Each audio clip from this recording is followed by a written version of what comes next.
What's poppin', everybody? Hello and welcome to Popcorn Culture. My name is Ben Carlin and I am your host. Here with me today is my brother Jay, who will be in every episode. That's right. Welcome to 2023, you guys. We made it. Happy New Year. How are you doing this year, Ben? So far, so medium, I think. Oh, so medium? So far, so medium. I mean, Wow. it's. I don't really want to go into all the headlines necessarily, but I do feel like at the start of every year, it's always like, fresh start, everything's gonna be awesome. This is our year. Yeah. And then like the next 3 days or next 3 months or whatever, there's just like bad things that happen in the news, and it's like, oh man, I thought this year was gonna be different. Hey, man, that what stuff's happening in the news isn't how your year is going, though. Oh, hey, that's a great point. Yeah. In that case, so far so great. Oh, okay, great. So far great, so great, great. great. Yeah. Good, so good. for me, for Ben's life, Yeah. really good so far. Awesome. Glad to hear it. Yeah. I have kicked off the year. You may notice if you're watching the visual version of it that I'm in my running attire, my running swag. I did a run over lunch. Yes, you did. Just being that good old fashioned New Year's go-getter. Boom. Officially, at least have the plan, the intention to be doing the rock and roll marathon in April of this year. In Nashville. Yeah. I tell you what, I did that When We Were Young music festival last year, and I like it was like this thing where I was like, I think I love live music way more than I realized. Like way more. I know like every time there's like a concert at the Berglund Center, the whole interstate gets backed up and there's like, stuff everywhere. And I'm like, man, people make such a fuss about going to see concerts. And I'm like, you know what? I get it because it's fun and awesome. Dude, yeah, when I worked at the Berglund Center, the concert venue I used to work at. Yeah, hey, look at you. Yeah, look at that. I remember the very first night, it was before even my start date. Like they were like, yeah, so you can start on Monday, but we do have a concert tonight. If you just want to come and like hang out and sort of get the experience if you want to. Yeah. And I was like, and obviously it wasn't one of those things where you could be like, no. Yeah, right. It's like you can if you want to be here. Yeah. Like if you want to be like, that's a great invite, I'm going to show no initiative and actually just not be here till Monday. Right. Right. Anyway, but that night it was my first day, which wasn't even a real day, was Rob Zombie and Alice Cooper. Nice. Yeah. Nice. I think the first and only rock concert we had in the Coliseum the whole time I was there. Yeah, we're a big like country music. Yeah, we're a country town. music market for sure. Yeah. We had some rock. We had, not that we never get rock in Roanoke. It's just normally in the theater, or they do like half house in the Coliseum. Sure. And then it's embarrassing because they still don't sell out, and everyone's like, "Bring more rock," and it's like, "Yeah, you guys don't come." So anyway, that's not really my problem anymore. It's like you can't let it go. Right. It's like it's been like 6 years since it's been your job and you're still bothered. I'm just like, guys, shut up, okay? Man, rock music in Roanoke. Can you even imagine? No. So it's the first night. It's Rob Zombie, Alice Cooper. And like, I know like one Rob Zombie song and one Alice Cooper song. Is that Dragula and School's Out for Summer? Those are the two. Yeah, absolutely. Those are the two I know as well. I'm glad I'm glad you knew the names of the songs, because I was like, I don't know the names or how to say them. I'm just gonna say I know one. Nice. Because you know how good we are at music over here. If you ever want a song to just get amped to, Dragula by Rob Zombie, it's like, I feel like there's just no way it can't get you pumped. It gets you going. Yeah. I remember the first time I ever heard it. Add it to your running playlist, man. I should. I'll do that. I remember the first time I ever heard it in GMA member John Jennings' Jeep back in the day, and I was like, wow. Yeah. First of all, can't believe you're listening to this. Second of all, I need to go like punch a volcano in the face or something. Oh my God. Okay, I don't know if you remember this about John, but it was this like weird brain lapse he suffered, which is so unusual for John. Who is probably one of the smartest people. One of the smartest people. Let me ask you if you remember this particular brain lapse he constantly had. He loved to play this game in the car where he would just start playing a song on his phone or like do it and be like, guess what band this is? And it would always be the band Breaking Benjamin.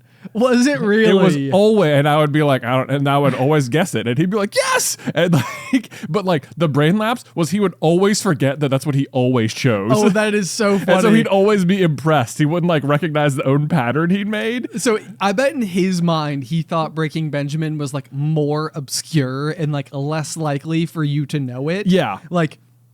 I remember back in the day, our good buddy Mike used to always show me all of my music. So like so I went to the When We Were Young festival, which was like a big like, punk rock festival. That's like what all the bands are. And every single one of them, the reason I knew who they were is because Mike was like, hey, I got a new CD. You want to go drive around and listen? And it was like, absolutely. And that's how I heard absolutely everything. So at one point in time, I was like, I'm going to go find my own band. Like, because this is like one of those things, like we always fail at music. I don't know how you find new music. I don't know how people do this. Like what is your discovery process? Let me know.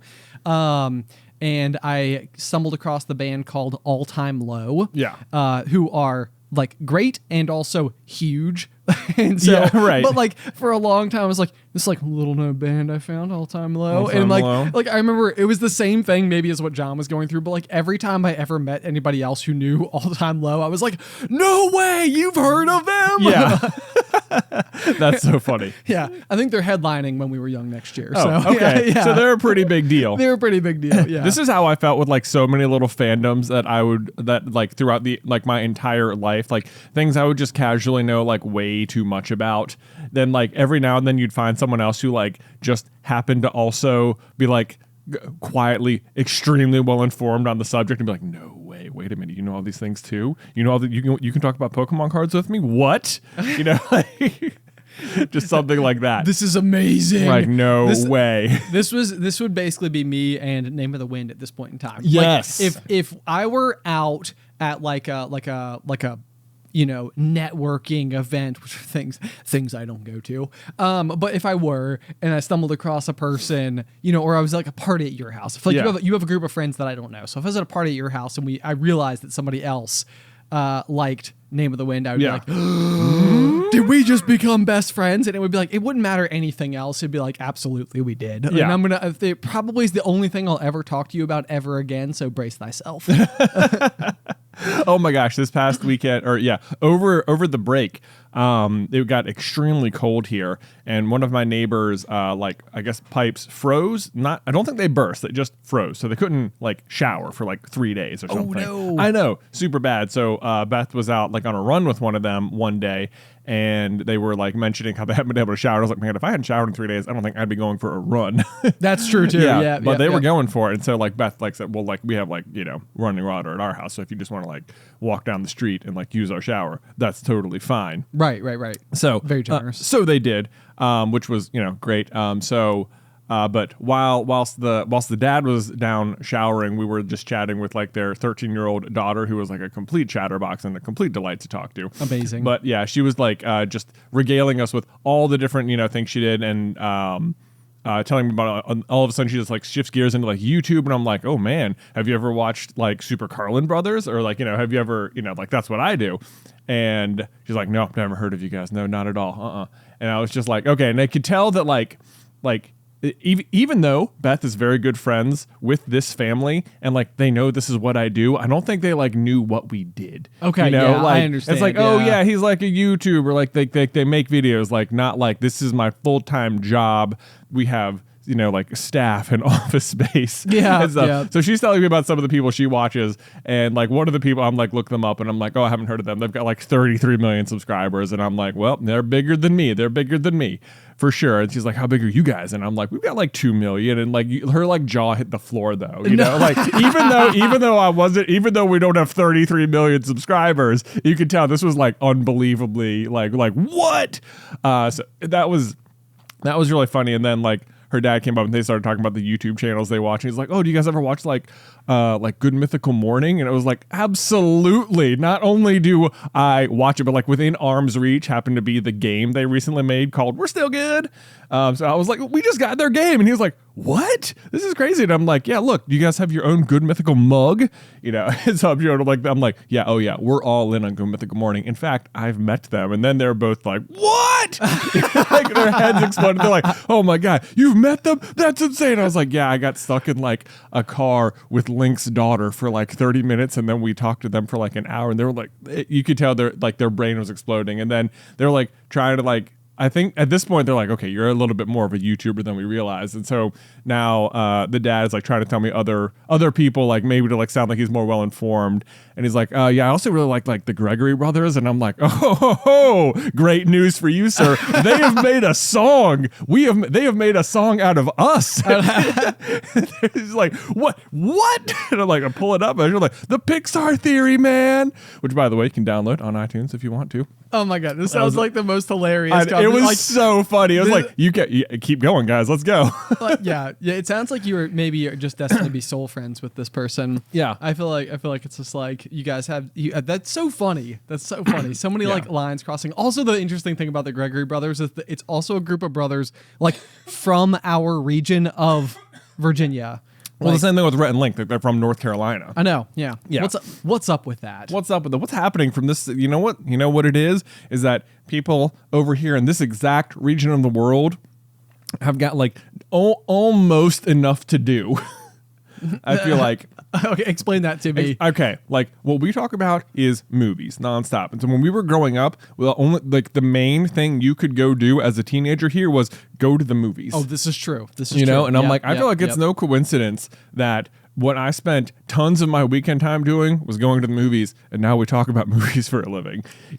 Like there was only so much we could do to go out and have experiences. Like Roanoke was still like kind of up and coming. There's a lot more you can do, especially when once you have a car and like money and resources and stuff. Sure. But no, it's absolutely true. Like I know that like when I got back from again Vegas, apparently the most impactful trip of my 2022. Indeed. But while I was there, we went to that like Area 51 place that I was telling you about. Yeah. And it's just like absolutely unbelievable like walkthrough art exhibit. I thought it was Area 15. Area 15. Yeah. I may have gotten that mixed up. Okay. Area 15. Yeah, that is correct. Boom. But anyway, like while I'm there and I'm like seeing this and I'm like, this is incredible. This is unbelievable. It's so thought out. It's so thorough. The whole place is so cool. There's like a cocktail bar that has like really fun cocktails that are all like, themed off of this whole thing. It's like everything about it was like incredible. And I was like, in Roanoke, we can go to the movies. Yeah, right? Yeah, it's like if I lived anywhere else, it's like it's even interesting. So that's a good point. It's like I probably would have gone and did a lot of other things. Yeah. And inevitably maybe just never ended up crossing paths with all these movies. Now we're here at now. So instead we went to the movies and stuff. I was thinking about this the other day. I know like you love to talk about The Matrix. I do, absolutely. I remember like when The Matrix came out, or like especially when the second one came out, because I think we were maybe too young to see the first ones. I don't know. They were all like rated R. They came out before we were 17 or whatever. And yet, I think that the Matrix lived inside of Mom's famous minivan for quite a while. I think I think it did. Not only that, I remember my Boy Scout troop. Every time we would go on camping trips and stuff, which was incredibly frequently when I think back on it. Yeah. Like, it was like monthly at least. You guys were definitely super active. I was always jealous. It was a very active Boy Scout troop as far as I can tell. Like I don't know. But the way they would transport everyone was that one of the scout leaders had one of those just like Wumbo vans. Yeah. That can fit like a ton of people in it. And they of course had like a built-in VCR in it. And there were two movies, no matter what, that one of which you would always watch whilst on your way to whatever campgrounds you were, and it was either The Mummy or The Matrix, and that was it. Those were the two movies. Every single scouting trip involved those two movies. I feel like watching The Mummy before going on a camping trip is just a great way to freak out a bunch of like 10 to 14-year-old kids. Yeah, right? Like, oh, look at these scarabs that can just immediately dive under your skin and explode out of you. Yeah. That won't come back to haunt you. I still think about it.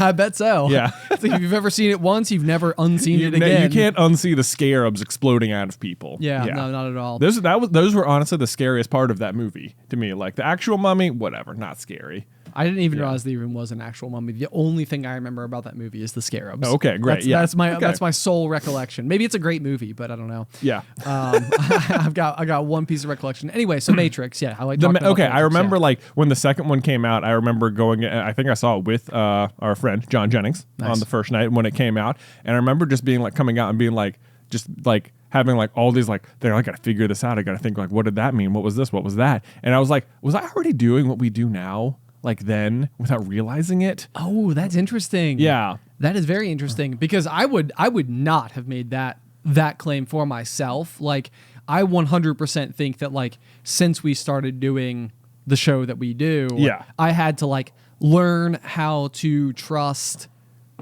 my own takeaways enough to where I could even start questioning like a premise of a story or like a potential plot hole or like, does this ever get explained? And if not, like, how can we explain it? Like, I definitely think that my enjoyment of movies was very like surface level, and it also like just sort of informed my sense of humor a lot. Yeah. Like that's like where I think I picked up like a lot of like timing and like the style of humor and stuff. Right. That like resonated with me. But otherwise, no. I think that's absolutely something that I probably would have credited to both you and our younger brother Tyler as well as being something that probably was like a little bit more naturally occurring, you know, or to notice about it. Yeah. But that's interesting though. And it's interesting even in like at that age you would be being able to mentally process the Matrix, which is such a like complex piece of thought. I don't think I was like doing a good job at it or anything. Sure. Or maybe even getting the intended message, but like I certainly felt like there were layers of things to understand that I wanted to understand. Yeah, well, so this is, I mean, I come back to this as an adult so freaking much, and I like, it does blow my mind a little bit, but like I very frequently go back to like two pieces of media that like I consumed probably around about the same time in life. And that was The Matrix, the movie, and the book, The Giver. Okay. And both of them have, in my personal opinion, fairly similar like concepts as to like this like dystopian future that like maybe is like more visible. Like, I mean, The Matrix is pretty intense in terms of like the sci-fi element and like where it might reach to in terms of like what the final outcome might be, because the basic premise is like robots come in, they try to make the world great for humans, they slowly like degrade the world in the process, so then they like use the humans like as batteries and send them into a sleep where they go and experience life as we know it in a world basically known as the Matrix, which is supposed to be like an ideal medley of life for people to live in, which is not, it's not pure utopia and it's not pure darkness and destruction either. It's just like this, just regular life. It's regular life. It's almost like the explanation for regular life is that regular life is actually the perfect combination of those things. It's right. Like, it's not all good. It's not all bad.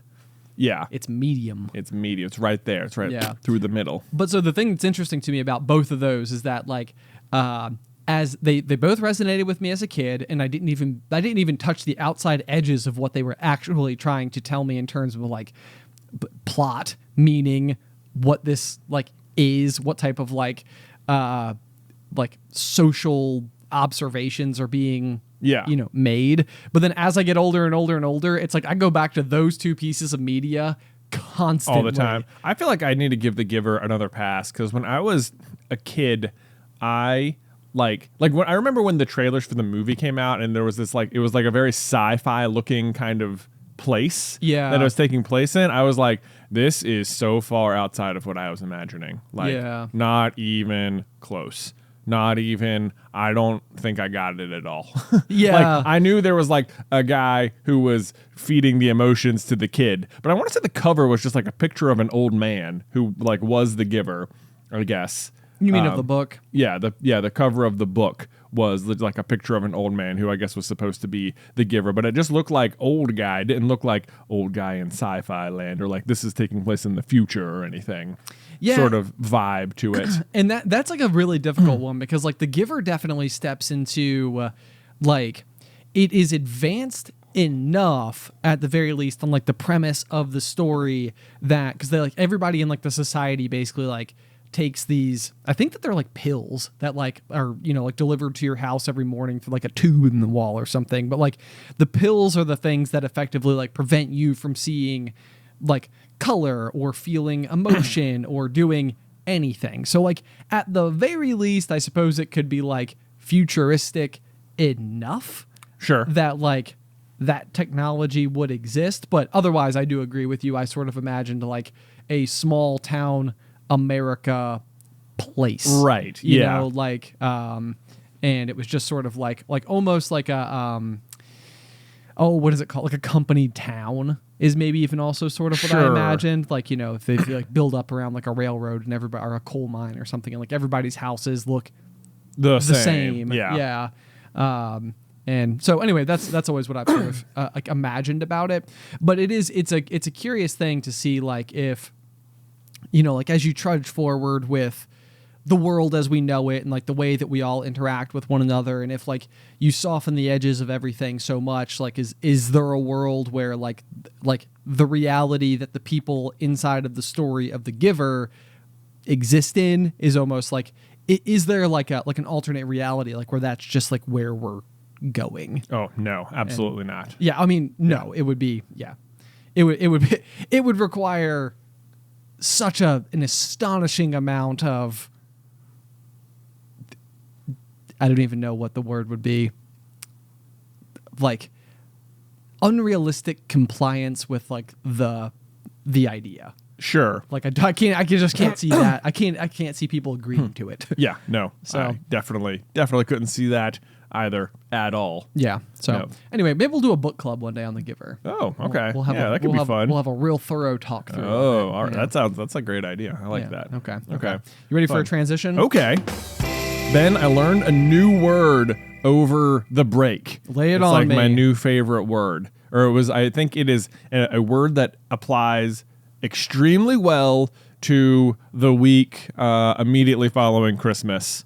And the word, it's a made up word. Okay, But okay, it I love is stuffication. Stuffication. Yeah, stuffication. Okay. I was not sure whether or not I saw this on our notes, and I wasn't sure whether or not it was a play on like suffocation or vacation. No, it's suffocation. It's suffocation. Yeah. Okay. Yeah. Stuffication would be like the that feeling of like extreme anxiety by the amount of new stuff now everywhere in your house. Oh yeah, that could do it. In immediately following like a post Christmas situation. Okay. Where so I felt like like Christmas was like, of course, like super awesome and really fun. All the kids are like at a really good age for it, and you know, like our parents' house, there's like 7 grandkids now, and there's just like people everywhere and people ripping stuff open, and everyone's getting new toys and all that. Super fun. But then like you come home and like the next couple of days, it's like, okay, we've had like 3 Christmases now, and there's like a pile of stuff over there, and there's a pile of stuff over here, and it's like every nook and cranny is sort of like filled with stuff that people gave you, and then like the kids keep wanting to open the new stuff, new things, and yeah. it's like you'll open the new thing and you'll play with it for a little bit, and then they're like, oh my god, that was so fun, and then they just like now you gotta like put that away, and it's like, or maybe it probably doesn't get put away because they just went and grabbed something else, and I was like, and it's like this just, it was that I don't know, did you feel any stuffication over the break? I don't even know. Like I thought I had like a very interesting year for the holidays and Christmas and everything, because I felt like we got such useful things. Yeah. And to be fair, like you have 3 kids who are a lot older than like Addison is now, and Addie's still not quite at the point where she's like super knows exactly what's going on, like with all the toys and stuff. And so we were pretty careful about like almost immediately separating out some of the items, so it's like we're gonna have some of this stuff put away, so we have some new items that we can like pull out over the next couple of months, and then like Alice has Addie at her shop a lot, so we brought some stuff to the shop so that like when she's like there, like during like, you know, her play area and everything, she's got like some fresh stuff to use there. Right. So I felt like we were able to like really permeate all of the things into the environment of our home pretty well. So you're still at the early stages, is what I'm hearing. Yes, I think so. I think so. You still have open spaces. There's still like cracks left to be filled. Yeah. So I think that's good. But otherwise, I mean, I was stoked because I was like, man, like I got like you guys got me like a new sweater, and it was like, hey, I have like another family Christmas I need to go to, and now I've got a brand new sweater I can wear. So I'm gonna bust that out. Mom and Dad got us an electric decorker thing for like a bottle of wine. Yeah. So it's like I use that, and like I got Allie like a new pair of like stemless wine glasses. So we use those, and it's like, man, this is great. Like Yeah. we're just like we're left, right, center. We're using all the stuff. So anyway, so that was good. What was your solution to stuffication? I mean, I think the main solution, I guess, is just like just trying to get rid of some of the old stuff. Yeah, is like, you know, like figuring out like what has fallen out of fashion, what's sort of just been sitting on the shelf for a while unused. What can you put in the Goodwill box? Sure. There's also just like Christmas generates a lot of like trash or garbage. That is definitely true. Yeah. Yes. So like my garage, I mean, there was just, I think when one of my earliest vlogs, I was like, I'm going to try and tackle Cardboard Mountain today or something. And I remember having this like pile of cardboard in my little side room at our old house. And it was like, this would have just dwarfed that. It was just like, it's just like so much. And like, I feel like that's just everywhere. It's like, oh, there's an open box here. And it's like, it's undetermined whether or not you're going to keep the box for this thing yet or not. Or like, yeah, like we got the, Mom and Dad got us like the electric wine opener, yes, as well. Yeah, it's like it's so cool and it's so fun and it's like it works so great. But like, I also have the old one. I was like, should I get rid of the old one or should I keep it in case the electric one breaks or like like stuff like that will like drive me crazy. Sure, it's like you need like it's like it almost reminds me of the character Wasabi from Big Hero 6, and he's got like his like tool mat. And all of the mats have like the perfect outline of like where each like wrench and screwdriver and everything goes, and he like neatly lines them up inside of there. It's almost like I have a spot in my life for a wine bottle opener, and that spot was full with like an analog one. Yeah, I got an electric one, and it's like I need to like carefully. It's almost like the Indiana Jones exchange, like with like the bag. Right. It's like, and quickly go. Yeah. Like, okay. New one's in place. It fit. The drawer closes. Good. The drawer closes. The problem is though, it's like there's nowhere for the old one to go. Yeah. It's like now I have this problem of like the electric one I feel like is prone to breaking. Like it occurs to me that I could go to use this one day and it won't work, and that'll be the end of this product forever. Sure. Whereas the analog one I feel like will never break pretty much ever. And it also works. So like, should I keep this one around just in case? And it's like, I don't want to. Unlikely solution. Get one of those break in case of emergency glass boxes to mount to your wall. Put the analog one inside of there. Yeah. Working piece of art in the meantime. And then in case of emergency, you get the opportunity to go and smash a piece of glass.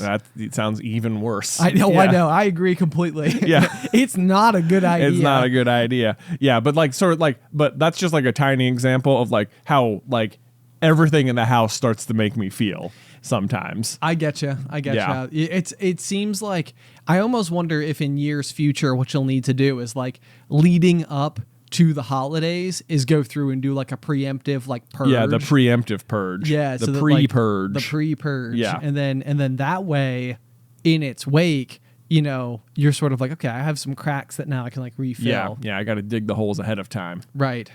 Yeah. This is, but it's a definitely like a difficult challenge. Like I've had this thought before, like with the holidays, like where there's that thought process in my mind, and I'm so of two minds about it too, because like gift giving, definitely one of my love languages. Like I have so much fun doing it. Like I really enjoy getting to like go out and find that thing that feels perfect for each member of the family and everything. But I also can sort of like recognize that like when it really comes down to it, like at this stage of my life, the thing I want more than anything is just go and spend time like doing something with my family. Yeah. So it's like I could totally see lobbying for like the the Christmas trip, so to speak. Mm-hmm. So it's like instead of like putting money into like physical object gifts, it's like let's go somewhere. Yeah, and then like it feels like for the kids you always have to have like have something. Yeah, what's going to happen is we're going to go somewhere and then you still have to get Christmas gifts. Yeah, that might happen. Yeah, that might happen. We'll just have to be very careful about it. Yeah, but I pitched it this year. I did. I was like, hey, what if we like consolidate down and do like some Secret Santa type stuff so we don't have to buy for everybody. I was on board. Okay. Yeah. Well, I felt like I got shot down. I was like, I'm going outside of my wheelhouse over here to try to suggest this idea, because it was like, not. Oh, I mean, yeah, Beth suggested it the year before, and it was also shot down. So I don't know. Yeah. Maybe next year. Maybe next year. Maybe next year. We'll just put our foot downs. Yeah. Foot downs. Like, you can join us or not. We're doing Secret Santa. We're doing it, okay? Okay? Jeez. Come on. Anyway. Well, so I'm sorry about your stuffication. Yeah. I still don't know if I'm saying it correctly. No, stuffication. I think I'm doing an extra fa in there. Stuffication. This word is getting suffocating, man. It is just a little bit. I know, yeah. It's making me feel like I'm in a closed-in box. Yeah. So, anyway, transition. Sure. Okay, I'm curious about one topic that you have written down in particular. You have the phrase or the sentence. It says, "I think I like biking and skiing for the same reason I like Pokemon." Oh yeah. I think this is interesting because I know back in the early days of us being post college, sort of like early on in our careers. First little bits of like disposable income. We bought like season passes so that we could go skiing on the weekends. Yeah. And I think during Super Carlin Brothers, you actually made a video that was us on the slopes. Yeah, I think so. With our friend Paul. I think it was a Thoughts from Places at Snowshoe. Yes. Yeah. It was really cool. And I remember like almost getting like an interesting glimpse at that point in time because we didn't have this show back then. Yeah. And like we certainly didn't have necessarily the same opportunity to like discuss topics at length as we do now, like with everything that we have going on. So I remember being like, man, like the reason that you like skiing is actually different from like maybe like what even like my own personal approach is, but I get it. Like I get why yours is what it is. Man, do you remember what I said in the video? I believe that at that point in time, it was like your just like escape. Like you didn't have to worry about anything else while you were out there. You didn't have to worry about like emails or like, the next video you needed to make or household chores or like, budgets or anything like that. It's like you, the mountain, your skis. Yeah, like you don't have time to think about anything else. All like you are forced to focus on skiing because if you're not thinking about skiing while you're skiing, you will fall. It's like it requires your fullest attention. It requires your fullest attention. It's also cold outside, and like you just gotta. I do remember that, and I'm impressed you remembered my reasoning for it years later. But so I wrote down the sentence. I think I like biking and skiing for the same reason I like Pokemon. And this kind of occurred to me over the weekend, and I remember like what I'm trying to get back into that exact mind space, but it was to this like frustration when we were growing up. I think it was I went over to Dad's one night because we were getting ready to go on a bike ride, you and me and Dad, out at Carvin's Cove, and my bike just needed some new goo in the front tire so that it wouldn't go flat. Yeah. Classic tubeless problem. Classic tubeless problem, indeed.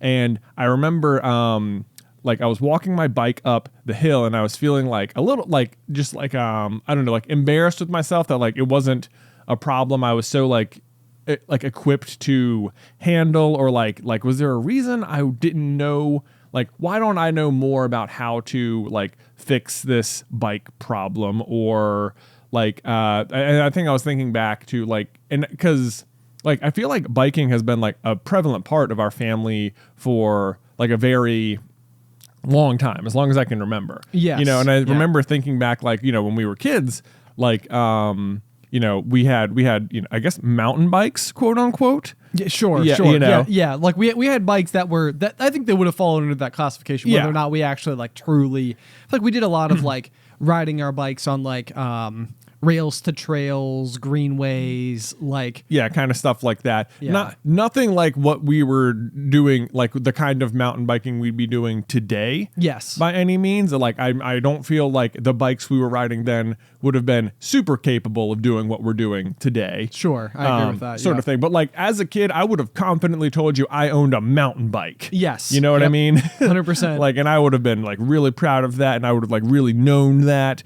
But I do remember there was a few occasions where we would get invited to go with our buddy John or something out to the Explorer Park to go mountain biking, and it was just couldn't do it. Just was very not good at it. Sure. And it was extremely frustrating, and I remember just thinking like wondering, I don't know, like why I wasn't like better at it or good at it, or like you feel like it was like a pretty integral part of like our upbringing, and yet somehow when like it actually came to like cards on the table, it was like, I really don't know that much about this, nor am I even that good at it, let alone like even capable of doing exactly it. Exactly. It's like yeah, like, oh, you've basically just been playing with like the down at the with the starter deck for the last like 20 years or something. Oh, sure. know? Like, yeah, so like when you say starter deck, you mean like you can go to like a big box store and go up and they'll have like a pre-built like playable stack of cards. Stack of cards. Yeah, and they're like, okay, I gotcha. And I see what you're saying. It's a good analogy because it's like, yeah, like I play Pokemon all the time, and it's like, well, like, I mean, and not to say like that you wouldn't be, but like I think probably anybody who is going to like a even like a weekend competition is probably at bare minimum building their own deck. Right. Yeah, absolutely, for sure. Yeah, you're not going to roll up with something you bought off the shelf and like compete in any meaningful way. Sure. It is sort of thing.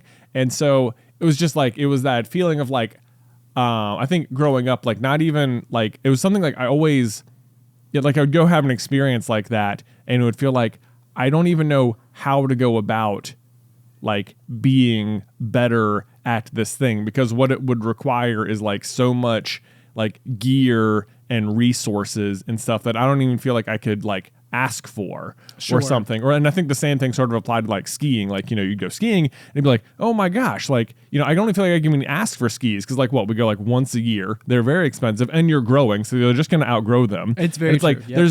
Like there's no way to like go and get better.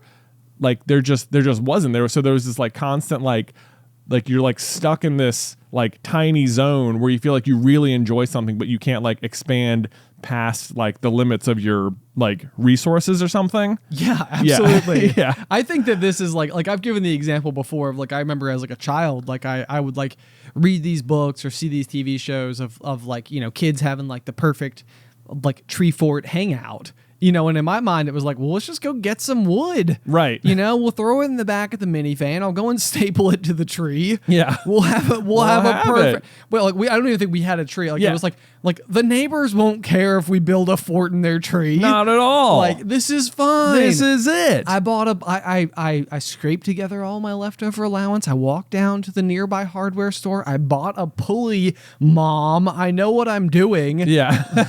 Like, I have no idea how a pulley works. How do you even get it like attached up high? Oh my gosh. You just throw it over the tree? Speaking of neighbors and pulleys, I don't know if you recall, once upon a time, our across the street neighbors had, I don't know if it was like what they had some situation where they had like a very long bit of rope strung over a very large branch high up in a tree. Yeah. And I don't know what situation I had, but I found myself like in a self-made pulley where I could like just like sit on the rope and pull on the other side and just like go whoop, straight up the tree. I had like no idea what happened, but it was like for like, I remembered like an hour one day, and I'll think about it sometimes like, how did I arrange that? How was I flying up and down this tree with the pulley? I have no idea. Yeah, I have no idea either. Anyway, that's not really important. Pretty spectacular. I do remember the rope now that you say it. Yeah. How about that? Okay, see, so it was there. It was there. It was there. You weren't imagining I wasn't it. imagining the rope. I just like I had like some magical combination of the ropes crisscrossed the right way. I had like a perfect seat that was able to lift me up, no problem. It was great for a day. But yeah, so that was I think it was it like occurred to me this past weekend as I was like loading my bike up like that. That the same thing felt like it applied to like Pokemon or like the trading card game or something. It's like I desperately wanted to be like really into it and involved and just like couldn't be. Yes. And I feel like as an adult, it's like, okay, now I can embrace all these things I used to want to do, but now I can like actually do it. Right. Sort of thing. Yep. And Yep, it's yep. like, and so like as for like biking and skiing, it's sort of things that like plenty, like that's a very like regular common like adult activity sort of thing. But I feel like it's the like there's no difference between that and like Pokemon cards as far as like my inner child is concerned. Like, they're all existing on the same plane. Yes, yeah. Even though the fact that the overlapping Venn diagram between like potentially skiing enthusiasts, mountain bikers, and Pokemon TCG players, maybe isn't that big. Maybe isn't that big. Although who falls in there? Probably Big Steve, our good friend. Big Steve does fall into that. He does. He does. So you're not alone. There are other people. I know, it's amazing. Yeah. But like, no, this honestly is like a kind of interesting. It's interesting to me to hear it come. I think just like from you, because I think so much of my life, I definitely felt like these were the problems that like I was desperately trying to like seize control of. And I felt like I was normally doing it at the general eye roll of anybody who was even remotely near me or had to listen to me talk about like what I was attempting to do to overcome these potential challenges. Right. Like at one point in time, I literally attempted to build a snow machine so that like I didn't have to go to the ski resort. And it was like, this was something I started working on like in May, of like 2011, and spent the whole year like putting together my money so that I could build like ramps, and I could have like a grinding rail, and I had like an air compressor, and like, all of these things were these like I was going through and trying to figure out how like water pressure and I don't know, like how stuff worked so that I could create like a super fine mist, and like what the required temperatures were going to be in order for that mist to like freeze before it hit the ground, and like what type of coverage I could expect. And like, I don't know, it was like this whole thing. And I was so certain that I was like, come winter, it's going to be awesome. Like, you're going to come over to my backyard and the whole thing's going to be covered in snow, and I'm going to be able to I'm going to go down, I'm going to have my grind rail, I'm going to get good at jumps, and I'll be awesome at snowboarding. Yeah, it's going to be great. Yeah. And it was like, like I look back on it, like I'm proud of myself for at the very least being like wishful enough and determined enough to have gotten as far as I did. Right. Like you did make a device that produced snow. Like I have pictures of like the ground covered in snow. It wasn't enough to like ski in, and it probably wasn't enough to like really like make any bit of difference whatsoever. But like it was enough to make a footprint in. You could make a footprint. I mean, and it was like, it was 8-9 months worth of like committed time, energy, effort. Yeah. And like, I mean, I was calling in favors. I remember I was like negotiating on Craigslist for the air compressor. Like I had a contractor friend who was buying like aquarium stuff from me, and I was at his house after like work, like building these ramps and stuff. It was just like, I was doing everything I could possibly think of to successfully make this happen. And it was like like in the end, I was not close. Like, it was like, it wasn't about to be a thing. Or even, I think similarly after that, like I graduated college, and we had moved in together, and I think I was like super determined, or really have been for many years, to like be able to go out on the lake and get good at like either wakeboarding and skiing. Yeah. And I remember, I bet I even have like my notebook somewhere at my house back home right now, but I couldn't afford a boat by a long shot. I couldn't have afforded like a John boat, a bad boat. Yeah. Like something that wasn't even close to good at it. And so what I had come up with or discovered is there's a device called a wake winch, which is something that like people would do. And it's effectively using like a lawnmower motor attached to a giant spool and 1,000-foot line of like wakeboard rope. Yeah. And the idea was that like you could literally go park it somewhere, tie one end of it to a tree, and let the lawnmower just reel you in. And then let the lawnmower just reel you in. Yeah. And it was like, this is going to be perfect. Like, we'll just go down to the river and we'll wakeboard. Yeah. It's gonna on the river. On the river. Mike has a wakeboard. I'll assemble the rest somehow. Right. Like, yeah. We'll find somewhere. We'll just set it up. It like the 1,000-foot rope. We'll find an easy stretch of river for it. Absolutely. It'll work. No problem. There will be no tangles. And resetting it will be easy as pie. Easy as pie. Easy as pie. And so, I went over, and I don't know if you remember or not, but there was a really like kind of hilarious looking metal shop near our original house that we started Super Carlin Brothers with that had like a hand-drawn sign that says like welding in the parking lot. But like I went to that shop and I had my schematic and I was like, can you cut these pieces of metal for me? And like, you know, and I'll figure out. I didn't know you went that far with it. I went pretty far with it. I went pretty far. I tried pretty hard to make it happen. But like, you know, this was the thing. It was like I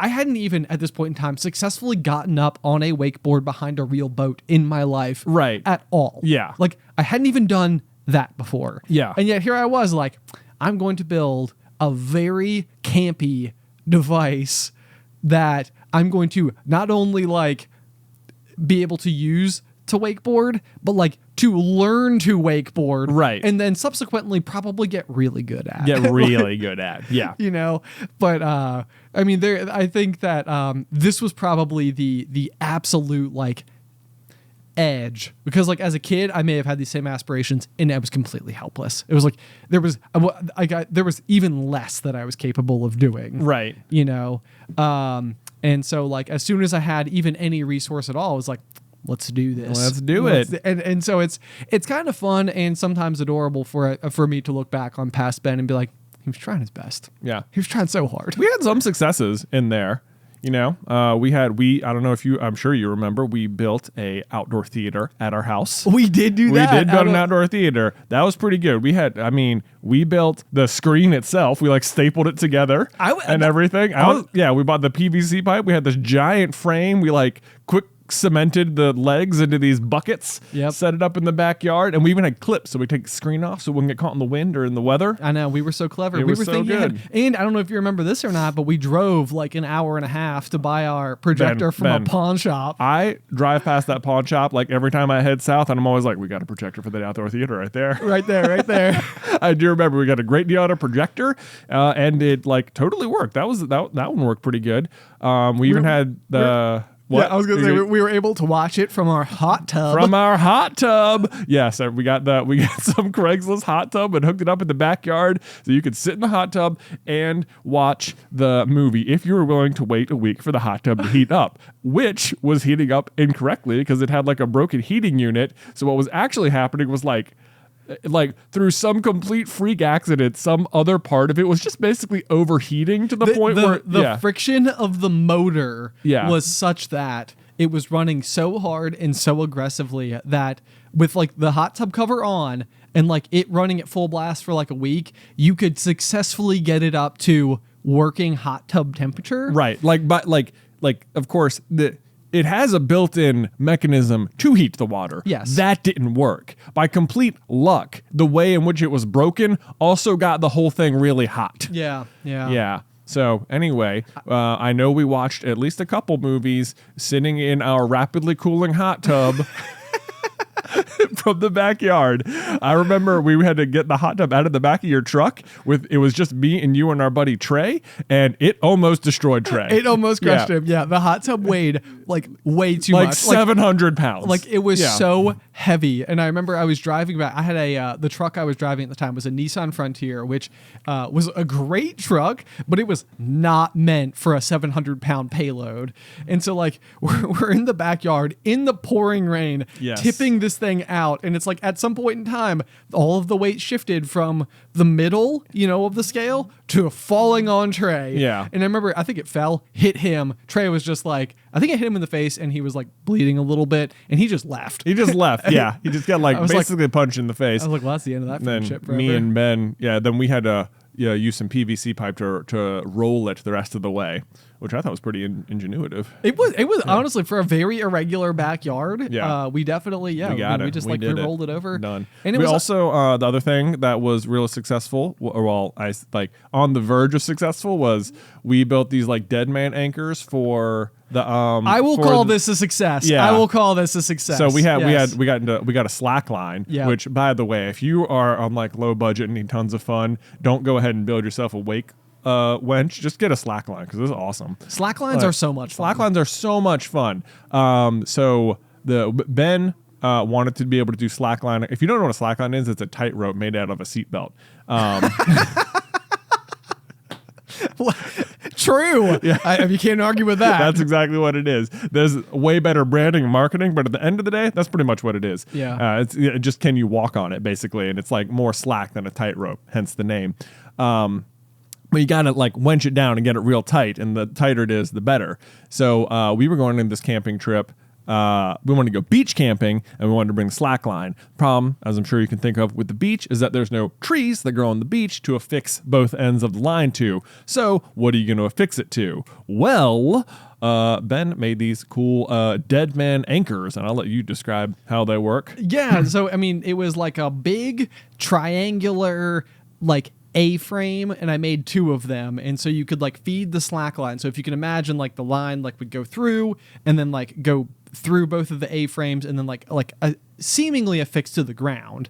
But what you would actually do is dig like a really deep hole on either end, attach both ends of the slack line to a 2x4 or a log or something big, and then bury it in the ground. And so then as you start cranking like the tension into it, the weight of the sand that is now holding that big piece of wood underground is more than enough to prevent it from like coming back to the surface. So it actually holds tension. Like it actually worked. Yeah. I was really excited about that because we got this, and it was all worth it. There's this one photo that we got of you walking on the slack line as like a storm is rolling in. So it's like Jay is like out doing the slack line on the beach with no trees, wide open space, and there's just this like murderous looking like storm in the thundercloud. background. Yeah, it's like, whoa. It's pretty cool. Yeah, it's a really good picture. Really good picture. I remember the trouble with that one was that it did work, and you could successfully slackline, but after like 30 or 40 tries, like it would like sag, and you'd have to like dig it all the way back up to redo the tension. Yeah. And then so on the whole, I would say it was successful. It probably could have been more successful. Sure, yeah. But I would still succeeded. I would still we slacklined. We did. We slacklined on the beach, guys. Come on, it's not easy. I know. I was actually I went and like looked for these A-frames because when I moved into my new house, I leaned them up against the like back far side of the house that I never go to at all. And I was we're getting ready to host Addison's first birthday party, and I was like, I think I still have those A-frames, and I was like, I'm gonna run back and see if I can't set them up for the party so the kids can slackline while we're there. Would you have had to bury them? I was gonna still use like trees, but it would have allowed me to like use like a better configuration. Okay, so it would have been like a little bit like wonky and stuff, but you'd have to dig pretty hard into the earth. I wouldn't dig up my yard. For it in the name of it, but I was like, I could still get it to work. I went to pick them up and they disintegrated in my hands. What? Like literally disintegrated. No. Yeah, it was like, whoa, That's crazy. This is some rotten wood. That is not hilarious, but that's if we ever wanted to do it again, we would have to. I mean, it literally didn't even have the consistency of a sponge. Like it was just didn't use any sealant on that, did we? No, most certainly not. Which also feels like incredibly fitting with the amount of like finishing, like touches we had during. Absolutely. This is the sort of thing, and like, when you're just doing it, you're like, should we do this like extra thing? And like, nah, it's not really that important, is it? That's gonna like make it take an extra hour's worth of work. You know, I want to be done now. Yeah. Who's got time? No time at all. So. Okay, well that was a good trip down memory lane. That's a good point. We successfully did some things in a way that was meaningful, I guess. Yes, for sure. We totally did. We got one more transition left in us. Sure. Transition. Ben, can I tell you about how I burned a hole in a llama? If you don't, I will lose my mind. So begin and quickly, please. Okay. I hope it wasn't a real llama. Preface, not a real llama. Thank goodness. No. So one of the items the kids all got for Christmas was, I'm not sure if you've seen these, but they're like stuffed animals that have like microwavable bean bags on the inside. Oh, that sounds great. Yeah, yes, absolutely. And like at first, I just thought they were sort of like heavy stuffed animals, and I was like, these are pretty cool. Like they feel like heavy duty, like they're cute or whatever. I'm like, I'm not sure we need more stuffed animals. And then like Luke comes up and he's like, we can microwave this. And I was like, I'm probably not going to microwave that for you. But the Beth's like, no, that's what they're for. You like heat them up. You can take that. And I was like, oh. And then like all of a sudden it all clicked into place for me. I was like, that's such a cool idea. It's like, that's why it's heavy. That's why it's heavy, because you take the bag out and you put it in the microwave and you put it back in, got like warm stuffed animal to snuggle with. Like, oh my gosh. I was like, I love this idea all of a sudden. And so now, like so Luke, like one of them got an elephant and one of them got an octopus and one of them got a llama, because I guess this toy company has no theme at all other than Animal Kingdom. Certainly, I can't think of 3 less similar animals. It's like we're on like the far reaches. Yeah, there's no connectivity. You got octopus, elephant, llama. You can start at any episode. You can start anywhere you want. Yeah, it's like Kaleidoscope. Yeah, there you go. So those are the 3 we got, and Luke's was the llama, and he's the only one who cares about heating it up. The twins have no concept of it whatsoever. They're just, whatever, elephant, octopus, cool. So I go to do it the first time, and they've got these like I guess what should be easy to unfasten buttons that hold like the rice bag or the bean bag or whatever it is on the inside. Yep. And I'm like fussing with it for like 5 minutes trying to get the buttons undone, and then like finally I get the bag out and I microwave it and I shove it back in there and I get the buttons back. And I'm like, man, that was so annoying. Like, okay, maybe he won't ask me to do it again. Wrong. Every night. Every single night. Incorrect. Yeah, so like every night now before bed, Luke wants to, microwave up his llama. So he has this nice cuddly thing to, snuggle with. And by say snuggle with, I mean to put down at his feet to keep his feet warm. Honestly, not a bad play. Not a bad play. Not at a all. bad play. But so eventually I'm like, I experiment with it the next night, and I'm like, do I even have to take the beanbag out? Can I just throw the whole llama in there and microwave it? I would have come to that same conclusion, I think. And like, if it wasn't so hard to do the buttons, it wouldn't have been a problem. But I was like, I'm just gonna throw it in there and see what happens. Because I'm like, what's gonna happen? It's just stuffed animal, just microwave stuffed animal, right? Yeah, no big deal. Who doesn't do that? Who doesn't do it? This is what it's apparently for. Throw it in there, cook it up for a minute, take it out, boom, worked. Amazing. But now we're getting to the point where every single night, like as I'm like putting Luke down to bed, his like new last ditch effort to stall out bedtime is like, can you go microwave my llama? And so like, which is fine. I don't mind doing it. It just like adds like a whole extra like trip downstairs and back up. And it's like, yep. Yes. It's already like a lot trying to like do the whole like nighttime bedtime routine. So yeah. Right. So like, I get to one night in particular where I'm like, okay, Luke, you go put your pajamas on. I'm going to go downstairs and microwave your llama. And he's like, no, it's going to cool off if you do it now. Like he's like trying to put up defenses against my efficiency. He is so on it. It's not even funny. He's so on it. That is amazing. Yeah. And I'm like, no, I'll microwave it extra long. And I'm like, he's probably like, I mean, he's not incorrect that it probably would cool off by the time we were like, actually in bed. If I started, so I'll just throw it in there for 2 minutes, no problem, whatever. Well, Ben, let me tell you something. It was a problem. Apparently, there is a line you can cross when you're microwaving a llama, and the line is somewhere between 1 and 2 minutes. Because I was like, I'll just do it for 2 minutes, then it'll be extra hot, and it'll be hot longer, and I won't have to come back down here again and re-microwave the llama. So I'm under there for 2 minutes, and I'm just sitting there like, putz around on my phone, and all of a sudden I'm just like, something smells. And I look back, and like the microwave is like full of smoke. And I'm like, no. And I like rip it out, and it's like I turn it over, and like sure enough, there's just this like hole burning through the llama, and I'm like, oh no. And I'm like, I like run under the faucet for like a minute, and I go to touch it, it's still like flaming hot. I'm like, what is in this thing? I'm like dunking it in this huge like bowl of just like, okay, you're okay. I can't believe the fire alarm didn't go off. Ooh, it smells so bad in here. And then I have to, now the real, you know what? The real problem is that now I'm going to have to go report this to Luke. And it is 1,000% my fault. Like, not only did I throw the whole thing in there, but Luke instructed me not to do that. He's like, you're supposed to take the bags out. I was like, it's fine. What's going to happen? Oh no! Yeah, so like, it's like I gotta go face the music. I'm gonna be in so much trouble. I was like, this is so my fault. I can't even believe it. Like, not only did I absolutely make the wrong decision, but I was warned by my 5-year-old not to do it the exact way I did it. No.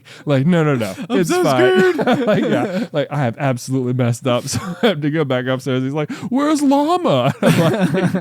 No, my backup plan was I grabbed the octopus. Oh, thank goodness.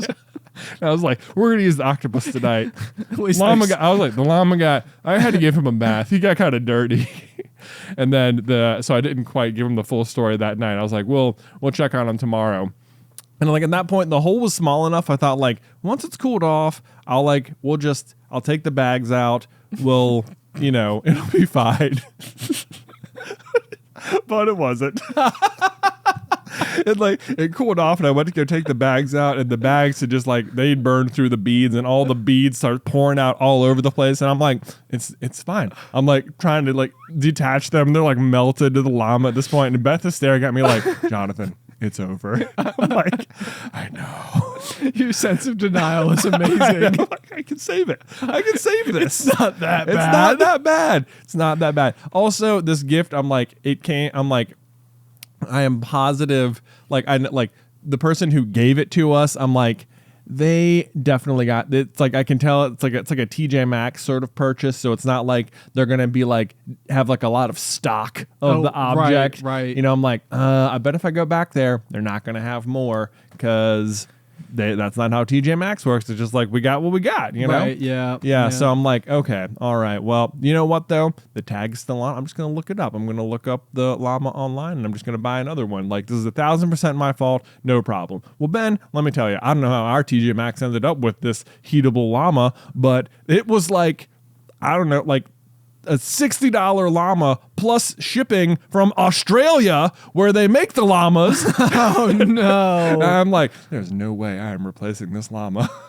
It's over. It's over. It is over. Fortunately, Luke was looking through the available microwavable llama options and he found a suitable substitute that he is now excited to be receiving in the mail later this week. Actually, as you're listening to it today. What is it? Hold on. I'm thinking of like a tomato plant. I'm trying to think of what could be equally as far apart as an octopus and a llama in terms of. Well, the thing is, we were I was trying to find a different microwavable llama. Okay. And there were some options available, but ultimately, as we were scrolling through, he found just a regular stuffed animal of Llama Red Pajama, which is a kid's book. Sure. Yeah. And he was just like that. I guess some kid in his class had one, and he wanted to have one just like theirs. So we got that instead. So you can't microwave it. The good news is that it turns out some of Luke's other stuffed animals also had the beanbags in them, and we realized that we can just microwave them up. And I was like, okay, good. So we have Woof Woof now as well.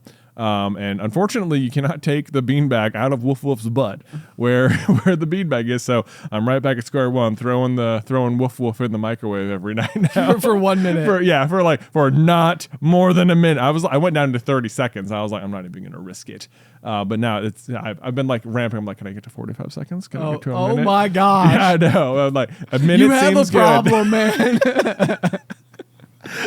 Because otherwise it's not warm enough. It doesn't do anything. No, I get you. I get you. This is like microwaving butter. I feel like you put it in there and it's really hard, and it's okay, 20 seconds. Oh, I've solved butter at my house. I don't know. I can't speak to anyone else's microwave because I feel like they're all different. But at my house, I go to power 3, 15 seconds, perfect butter. No way. I've got it. Okay. I've got it. I don't think I've ever changed the power setting on a microwave at ever. I understand. I hadn't changed it until we started getting these frozen sausages. And they said put it on. Boy, my microwave adventures, man. It was like if you buy refrigerated sausages, it's or I don't know. It's just a different brand from the ones we had been getting. The original ones you could do full power. These were it said do 1 minute at 50 power, and I was like, I'll just do 30 seconds. Nope, not how it works. Not math doesn't add up. They came out. They were rock hard. Couldn't eat them. I was like, I don't know what just happened, but I tried it the other way. They worked. I was like, okay. Sometimes the power setting has to be changed, but 15 seconds, power level 3, microwaved butter. Perfect. Amazing. Room temperature. Well, let me tell you my brief story about my most recent heat related just like I felt so silly dumb moment. Okay. All right. Because we had it's not we will have like freezing like 0 degree days here in Virginia occasionally. Yeah. Like usually I would say like once or twice every 2 years. Yeah. So not not super common, but not never. And so last week we were of course having one of these days, and I had like some friends over because we were doing sort of like surprisingly a game night. Oh, I know, for me. How for about you, that? man! Look at you. I lost. What'd you play? We played Codenames. Oh, nice, fun game. Yeah, I thought I actually had some okay clues, but apparently not. My only downside with Codenames is that there's like so much like focus for long periods of time that there's not a lot of talking because like that your is teammates exactly can't what talk. happened. Yeah, that's so true. So it's really fun figuring it out, but like you don't end up talking that much. Right. So, Okay. Anyway, that was pretty much exactly it. But anyway, because it was so cold, we all had the idea to like go and do the thing where you like boil water and then like throw it out into the cold air and see if it like turns the steam in the air. Mm-hmm. And I mean, realistically, like let me just say. Well, I'll wait. I'll go slower. Like I have the pot on the stove, and I have an infrared thermometer that I bought once upon a time because I just thought it was the most fun thing in the world to know the temperature of things. Yeah. Turns out super is also very useful if you have a newborn and you're like trying to like determine the temperature of like a bottle and stuff like that. Yeah. So I use this thing every day. Nice. Like it is so handy.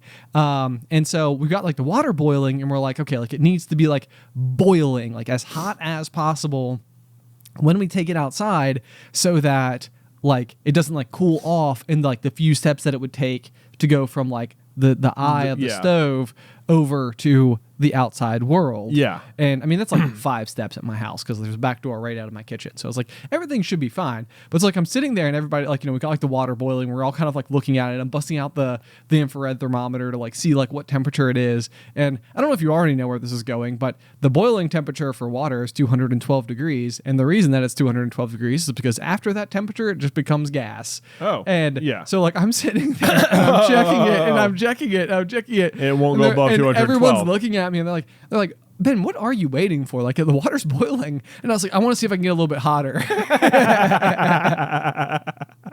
That's fantastic. It's like stuck at 212. It's like, hey, gotta go. Where is it going? Oh my gosh. That reminds me of are you familiar with Elise Meyer on TikTok? I am familiar, but I haven't been on TikTok for 9 months. Well, I'm going to do that thing where I tell you about a TikTok. Okay, do the thing. Yeah, because she's just such a gem of a person. Okay. But she has basically one where she's like, she lives in the Midwest or whatever, and she's got like a pot of water outside. She's like staring at the camera. She's like, want to see how cold it gets in the Midwest? And she takes the pot and turns around and just throws it out. Nothing at all happens. It just hits the ground. She turns around and goes, that's going to freeze at some point. Like... That's such a perfect joke. That's it. That's it. That's really funny. Well, I will say, and I mean, I don't know, maybe I can convince Ethan, the editor, put a video element in for our audio podcast here. But I did get video of me throwing the boiling water out into the ether, and it did freeze in the air, and it was so cool. Yeah, I saw the video. It was cool. I was like, man, I cannot believe that worked. And then I asked everybody if I could bring my pressure washer upstairs and set it up and try to make snow in the yard. And nobody agreed. They were like, man, that is the dumbest idea ever. Stop. Yeah. You have to let it go. Let it go, man. Like, I can make it snow. I can do it. It'll be fine. Just need a little more time. That's all. That's it. A little more time, a little more resources. Anyway, I feel like we've reached a great stopping point for this week's episode. Okay. We've descended into utter madness and the giggles, and that usually feels like nothing more productive probably will come from here. Probably not. As ever, guys, if you have any feedback for the show, you can email that over to popcornculturepod@gmail.com. I do read every single one of your emails, even if I can't respond to all of them. So if you have any feedback on today's episode and you want to let us know, be sure to shoot that over. Also, if you'd like to support us on Patreon, that is basically what keeps the show running at all times.